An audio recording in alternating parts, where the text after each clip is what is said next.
back to my channel. So today's video is going to be a focus on my 100 days of ballet. So if you saw my March plan with me last week, then you will have already seen this spread, and I wanted to kind of save the explanation for a separate video because that way I have sort of a documented process, I guess, of this challenge, and also just so that my plan with me wouldn't get too long because I spent, you know, a 5-minute tangent explaining this particular challenge. So the 100 days challenge, if you are not familiar with it, is actually kind of I don't want to say a real challenge, but like it's a set thing. And I do believe there's actually an official start date that is usually in March or April. I will have to look that up and see if I can find a link down below for you guys. I honestly never actually do it at the right time. I just sort of will arbitrarily be like, I want to do this. Why not? So this is actually only my second 100-day challenge. The first one I did a couple of years ago, and I will see when we move over to the table, I will try and find the bullet journal that actually has that one. It's honestly been a little while. We'll figure out when I'm over at the table. But I did a 100 days of flossing challenge, and I don't mean the flossing backpack kid dance. I mean like dental hygiene flossing, which honestly every time I posted about it, people were like, what? Anyway, so I decided to do that 100 days challenge because I wanted to really get on top of like certain life skills that I should already have been on top of. And so I've done a couple of sort of tracking challenges over the past couple of years that were really focused on that. So one example is my dishes tracking, because I was really bad, and I honestly, as soon as I get stressed, the dishes go. But I was really bad about letting dishes pile up for a couple of days because I live alone, no one else is here, like I'm the only one who cares about it. But honestly, having a clean sink really does make a huge difference to like my mental state. So that's when I did more of an informal sort of thing. I also got myself on like a cleaning schedule. When I first moved into this apartment, it was every week. And then once lockdown hit, it was kind of every other week just because I wasn't tracking in and out as much stuff. And I've kind of just settled on an every other week for all the big stuff sort of thing. But this flossing challenge was the one that I did sort of a really concrete challenge for a set amount of time. And I ended up doing the 100 days challenge because it's one of those things that comes up on Instagram periodically, and I've seen different people do it, and a lot of people will do sort of like art related things or a lot of like crafty sort of related things. And I decided to do something really practical that was just kind of my personal choice.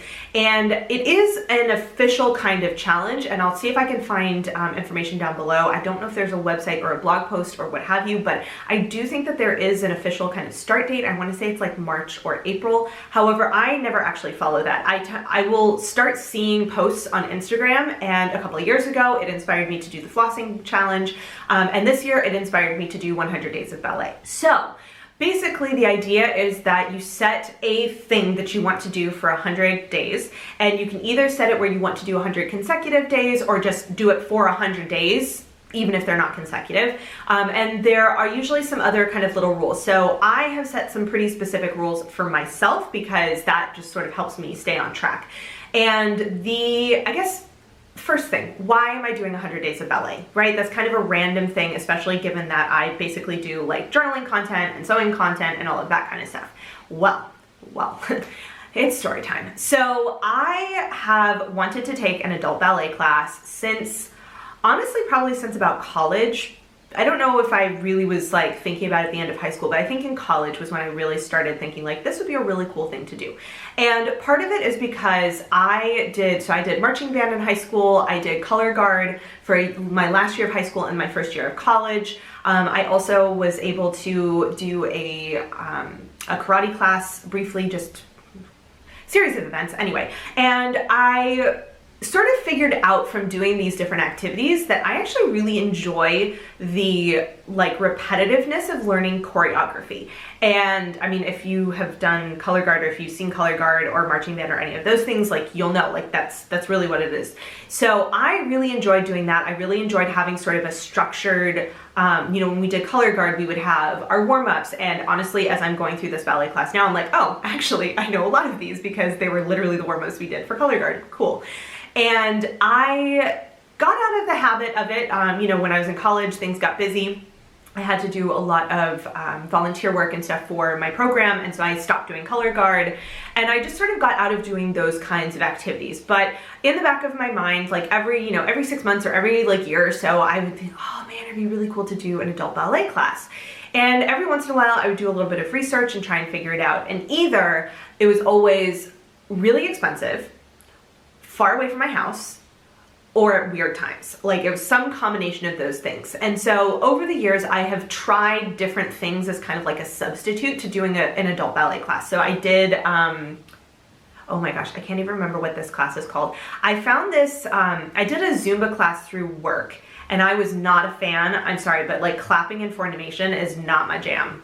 Not at all. So, and I think it was also because they were gearing this Zumba class towards like 50s, 60s because it was with my colleagues at a school. But I just like, I did the class and it was great and whatever, but I was like, no, this is not for me. So I ended up finding a different class that was more dance related, but it was like modern hits and very aerobic and that kind of thing. And so I did that for a little while, but it was kind of far away from work and the timing was weird and all of that, so I ended up stopping. And then when I moved to France, I ended up doing a floor bar class. And the teacher that I had is actually, she's a former dancer, but again, her audience is like, you know, 45 to like 65. And so they do, instead of doing more like ballet bar kind of stuff, it's really sort of some ballet-ish things, but it's mostly Pilates. And so I actually did that for about 2.5 years here. It was really close to my house. The times were a little funky, so once I went to work full-time, I kind of had to stop just because I would, you know, every 2 months I would have meetings and I would have to miss class for a week, and you know, I had a year pass and that was time I couldn't get back sort of thing. So I ended up stopping, and you know, I did actually, before I started doing this class, I did a bunch of research, and the only like bar style, like ballet bar style classes that I could find were in Paris. And when I went to this dance studio and I talked to her, she was like, yeah, no, Paris is where it's at. Which obviously that would be really expensive if I take a train to Paris every week in order to do a bar class, like just not sustainable. So I kind of gave it up for a lost cause. You know, I did this floor bar class for a while, and then I finally stopped when it sort of conflicted with my schedule. And in that sort of time frame, I found Lazy Dancer Tips online. Lazy Dancer Tips is a YouTube channel, and it's run by a ballerina who, so she is Italian, but she lives in London.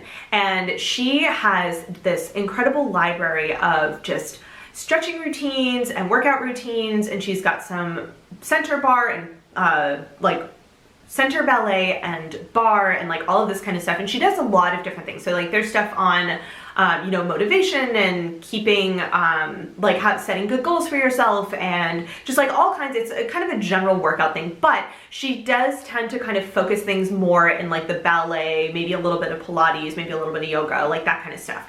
And so I've done some of her videos off and on, but I am really terrible about setting a workout routine for myself because I just I'm not good at it.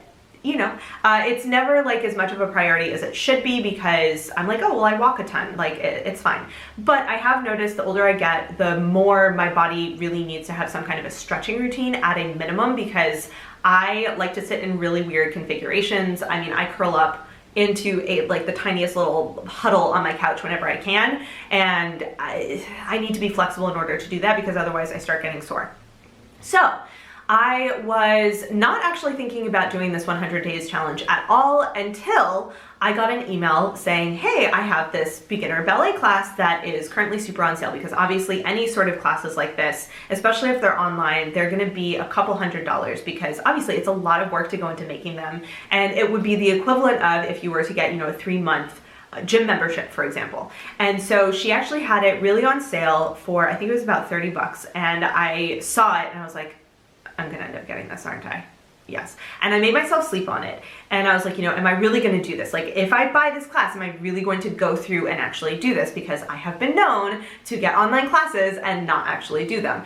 So I slept on it and I got it, and I was like, you know what? Yes, I am going to do it. I'm going to buy it, but I'm also going to set myself a 100-day challenge to make sure I actually work through the class. So what I ended up doing is, obviously I purchased the online class and I sat down and I made myself some rules. So we'll see that when we go over to the table, but I know that for me, I have to do it in the morning. That's just like who I am as a human being. If it needs to get done, it needs to get done in the morning, because I cannot be trusted after like 1 p.m. Sometimes I am motivated and whatever, but if it's anything to do with exercise in particular, it's just not going to happen. So I needed something that I would be able to really work into my work schedule. And I have 3 days, yes, I have 3 out of the 5 days of the work week that I have to go into work for 8:15, which means I leave my house around 7:30 in the morning. Now, I get up early. I typically get up around 5:30, so it does still give me a little bit of time, but I need something that I could do for 5 minutes up to an hour or whatever. So my rules for my 100-day challenge were I had to do a minimum of 5 minutes. I don't have to do consecutive days, although to date I actually have done consecutive days, and I haven't actually taken a rest day just because of the way I'm working through the classes. I don't do an entire day's worth of material in one day. So for example, I think the first 3 days of classes took me about 10 days to get through, just to give you an idea. So it doesn't have to be consecutive days, minimum of 5 minutes. I'm working through specifically this beginner ballet class that I got. If I go through all of the material before the 100 days are up, then I will either go, what I'll probably do is go back through some of the later videos. So for example, she has like a ballet bar workout that doesn't have all the intro stuff from when you're learning the steps. So I'll go through and do that. Or she has some like stretching videos or that kind of thing. I'll probably go through those. I'm not going to go through all like the steps to learn and that stuff once I finish the class, because at that point I will have already learned them. But go through everything in order. You know, I have certain things where I will do the steps to learn, for example, are a lot of little videos that are under 5 minutes long. So I'll do like 5 or 6 of those, but then I'll save the ones that are, you know, the 30-minute workout for the weekend. What's really nice is I started this and then basically about a week and a half later, I went on holiday. So now I actually can do ballet every single morning and it doesn't really matter how long it is. So for example, today I only did about 10 minutes because I knew I wanted to film, but the next video for tomorrow is about 30 minutes. So I'll plan on doing more ballet tomorrow morning. So that's kind of how I've been working out, fitting it into my schedule. We'll see now that I'm getting through all of the steps to learn, because those were really easy for me to do, like 2 of them if I only had 5 minutes. You know, the ones that are an actual like 10-minute workout or a 30-minute workout, those, it's kind of hard for me to pause in the middle and like go do something else. So I'll have to figure out about that. But so far, it's been working really well. I also have set a reward for myself. So I initially, when I was thinking about doing this 100-day challenge, I was like, I definitely want to have some kind of a reward to sort of keep me like on track. And I think what I'm actually going to do is I'm going to have 2. So after I finish 50 days, I want to buy myself a pair of ballet slippers because I love ballet slippers. I basically would rather be in stocking feet constantly, and most of the shoes that I buy, aside from my literal winter boots, are basically the flimsiest things known to man. Like I would run around in Keds forever and ever and ever if I could, because I just like that kind of thing. So ballet slippers like speak to my soul. And also if I'm going to be doing ballet, like I absolutely want the ballet slippers, like duh. And then I'm thinking for my second reward, and I haven't actually added this on my tracker, which I'll show you in a bit. I think for my second reward is going to be a leotard, which I actually have a pattern for a leotard. So I think what it'll be is I will make it, but I might need to go and get fabric. That's the only thing I have to check, because knits are kind of a weird thing. I always think that I have so much fabric, and then I cut out one thing that has a slightly weird shape, and all of a sudden I can't like do this other thing that I want to make. It was a whole thing. Anyway, me and jumpsuits, we had issues. But I think that I probably do have enough fabric to do a leotard, so maybe that is something that I will do for my last one, which, I mean, if I can make it from fabric I already have, it's a reward that I could just make myself at any point in time, but I kind of feel like I'll wait and do it just because I have so many other sewing projects that it's fine. It would have taken me forever to get to, and this would maybe just make it a little bit faster. So I do have some rewards. I have not actually calculated if I were to do 100 consecutive days when I will finish this, but it's about 3 months. So I started it mid-February, March, April, May, probably at the end of May would be my guess. Which is really nice because that is kind of when things start winding down for work. And I think that, I mean, I'll have to see after the 100 days are up, but I think that the plan is to figure out a way to make a ballet practice sort of a constant in my life.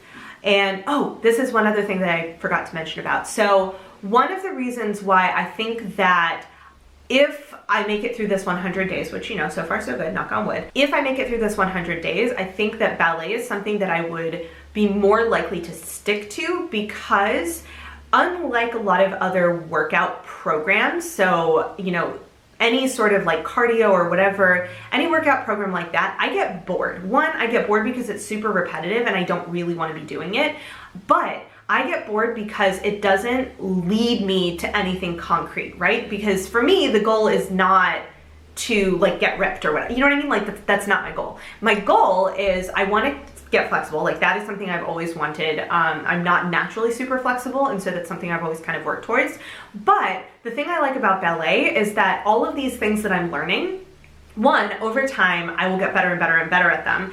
But they are also like ultimately serving a particular end goal, which is to be able to learn choreography and do like different dances. I don't want to perform ever, like that was never my intention with learning ballet, but I do actually really enjoy the process of learning choreography. And so I know that as part of Lazy Dancer Tips Studio, they do have certain like ballet dances, I guess you could learn, like certain choreography that you can learn as part of the studio. So we'll see if I end up subscribing to the studio or whatever. For right now, I'm just sticking with the beginner course. But what I really like is that, you know, I'm currently learning all of this stuff, and yeah, I'm not super flexible, so I'm not really good at all of the steps, but I have like flexibility goals that I can work towards. And then I ultimately also have sort of specific action goals to work towards. I don't know if that makes sense, but like a workout video, you just do it over and over until you get really good at planks. But planks in and of themselves don't serve any purpose whatsoever. Whereas if I practice ballet over and over and over, that means I'm going to be able to dance Swan Lake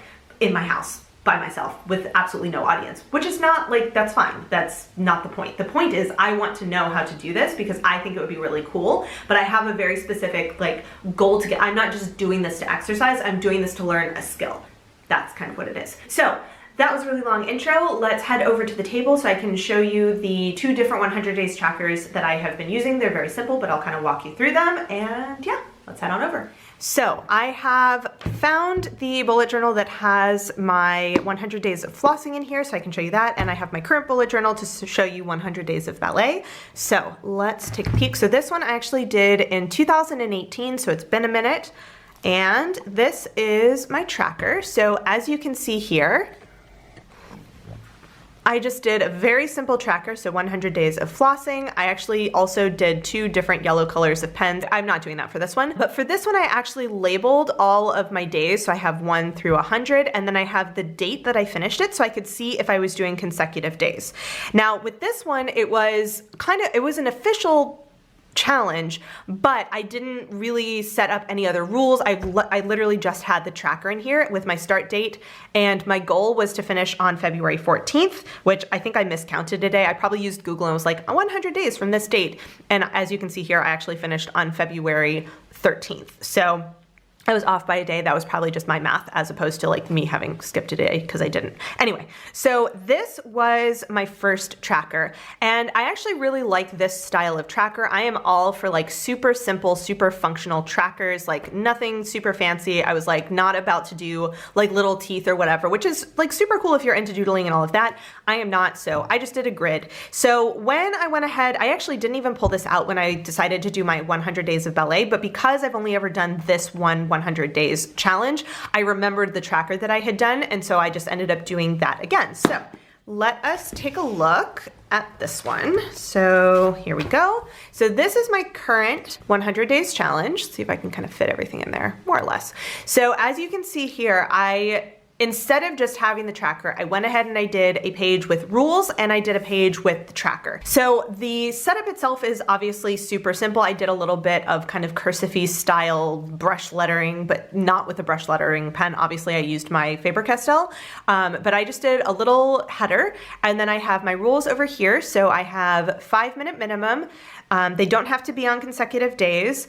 Work through the Lazy Dancer Tips beginner ballet course in order. So I wanted to like really make sure I'm not skipping around. I'm doing it in order. I also have a tracker here because as part of the online course, it actually tells you what percentage you finished. So I'm currently at 35%, and I think I'm about to start day 5, I think, is my next one, which obviously I have done more than 5 days of this challenge, but in terms of the content that I've been getting through, I'm about to start day 5. Then I can do a day's lesson over several days. I wanted to give myself that flexibility just because of time and work and all of that. and then can save longer workouts for later, but don't skip them. So this is what I kind of have put in place so that if, say, I have a 30-minute workout that falls on a Wednesday, which is a day that I have to go in at 7:30, then I could save that for Friday morning and like look ahead and see if there's a 10-minute workout that I could do on Wednesday, for example. So far, I haven't had to do that just because I was going through a lot of the steps while I was at work, and now I'm on vacation, but I have kind of stipulated that so that if that does come up, I don't feel like I'm breaking my challenge, if that makes sense. So I also have a start date and an end date. I didn't even plan because I don't know exactly when I'm gonna finish. And as you can see here, I did just a grid, so a 10 by 10 grid, and I fill it in, you know, I shade it in with a Tombow on the day when I finish it, and I just write in the date. I didn't even bother putting in the numbers because like it's 10 by 10, like this is day 15. Cool, we're done. So very simple, very easy for me to track. When I get ready to do my ballet, I typically will just flip this open to this page, and then when I'm done, I fill it in and move on with my day. I also wrote down here, I have the reward, so it was ballet slippers. I haven't actually, like, for example, I haven't whited this out to rewrite a new reward. I have some space here if I like move it up, where I could put, for example, like 50 days ballet slippers, 100 days leotard, for example. I just haven't done that yet. Honestly, I kind of know what my reward is, but that's not really the reason why I'm doing this. So I'm really just focusing on actually doing the stuff, if you will. So when I was setting this up, I actually had planned to do this at the end of February, but as you can see, I miscounted, and I did it between weeks 7 and 8, and by the time I realized I had gotten enough in that I was like, I'm not gonna white everything out and restart it. It is what it is. So I did go ahead and I put a little page flag on here so that I could flip to it when I needed to, because I keep my bookmark on my current week, and I keep the other bookmark, oopsie daisies, on my quarterly goals. So that was just the way that I did it. Since this is gonna run for about 3 months, I need to be able to easily flip to it. So I just put a little page flag there. So in terms of the actual tracking, it is super simple, very straightforward, but I will say the biggest change I did is I sat down before I started and I set some rules for myself, and I tried to set myself rules that are flexible enough that if I miss a day or whatever, I'm not gonna just like give up, and are also sort of clear enough so that I know sort of what constitutes completing a day. So that is what I have for over here. And I think instead of doing a regular outro, I'm just gonna kind of wrap things up here. So what I wanted to do is, obviously I'm already 15 days in, so I didn't actually film a video at the very beginning of this challenge, but I am still at the beginning of the challenge. I'm not even, you know, a quarter of the way through. So what I wanted to do was make a video to kind of document what I was doing, you know, why I ended up doing 100 days of ballet, how I'm actually going about doing it, what sort of like parameters did I set for myself, and all of that. And also I wanted to just have this in case any of you are interested in doing a 100 days challenge, to kind of show you how my practice has evolved. Again, this is only the second one that I've ever done. I tend to save it for really specific things rather than just like, you know, I could do a 100 days of crafting or a 100 days of sewing or a 100 days of whatever, but I really save it for things that I would like to have become a habit. So something like sewing, that's already a habit. I don't necessarily do it every day or every week, but I'm always thinking about sewing in some way, shape, or form. And so it doesn't really make sense for me to do 100 days challenge. Whereas something like this, I'm not great at setting like workout goals for myself, or like learning a new skill in this sort of realm, if you will. So this made sense for me to do a 100 days challenge. But again, you have to decide. Like, I've seen some really fantastic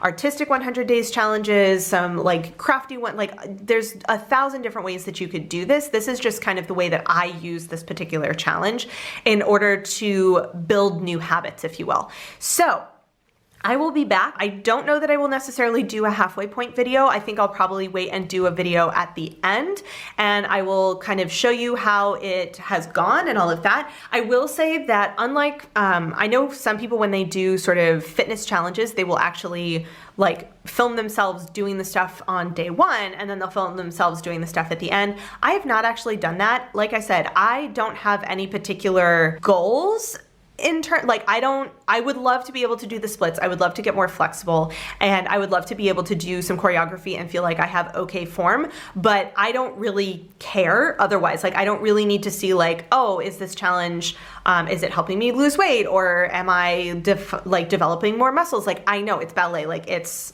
it requires a lot of strength to do that, like that's going to happen. And I don't really care to document that particular side of things. So I won't probably have any videos like that related to this challenge. This is really just sort of the tracking side of things, because I am doing this ballet challenge for myself and I don't really ever plan to have an audience. So anyway, so that is my 100 Days of Ballet challenge. If you have any comments or questions, let me know down below and I will see you in my next video. Bye guys. So if you've made it all the way to the end of this video and are actually watching my end screen and you're not subscribed to my channel, I would really appreciate it if you would. There's a little button right there for you to do it. And if you're interested in watching some more of my videos, I have links to 2 of my older videos off to the left there, so you can check those out if you would like to, and I will see you guys in my next video. Bye.